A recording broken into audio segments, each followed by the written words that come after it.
Hi friends, ഇന്ന് അടിപൊളി കണവ തോരൻ തയ്യാറാക്കാം. അതിനായിട്ട് കണവയെല്ലാം കഴുകി നല്ലോണം വൃത്തിയാക്കി കട്ട് ചെയ്ത് വെച്ചിട്ടുണ്ട്. ഇനി ഒരു മിക്സി ജാർ എടുത്തിട്ടുണ്ട്. അതിലേക്ക് 10-15ഓളം കൊച്ചുള്ളി, ഒരു വലിയ കഷ്ണം ഇഞ്ചി ചെറുതായിട്ട് അരിഞ്ഞത്, കുറച്ച് കാന്താരി, ഇതെല്ലാം കൂടെ ഇട്ട് നല്ലോണം ഇതൊന്ന് ചതച്ചെടുക്കാം. ചതച്ചതെല്ലാം കൂടെ കടായിലേക്ക് ഇട്ട് കൊടുക്കുന്നുണ്ട്. ഇനി ഈ മിക്സി ജാറിലേക്ക് തന്നെ അരക്കപ്പോളം തേങ്ങ ചിരകി വെച്ചിട്ടുണ്ട്, അത് അതിലേക്ക് ഇട്ട് കൊടുക്കാം.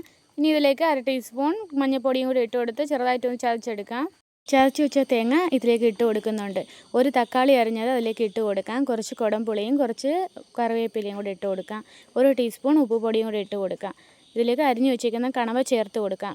മിക്സി ജാറിലേക്ക് ഒരു അല്പം വെള്ളം കൂടെ ഒഴിച്ച് അതും കൂടെ അതിൽ ഒഴിച്ച് കൊടുക്കാം. ഇനി ഇത് നല്ലോണം ഒന്ന് മിക്സ് ചെയ്ത് കൊടുക്കാം. ഇനി ഇത് അടച്ച് വെച്ചൊന്ന് കുക്ക് ചെയ്തെടുക്കാം.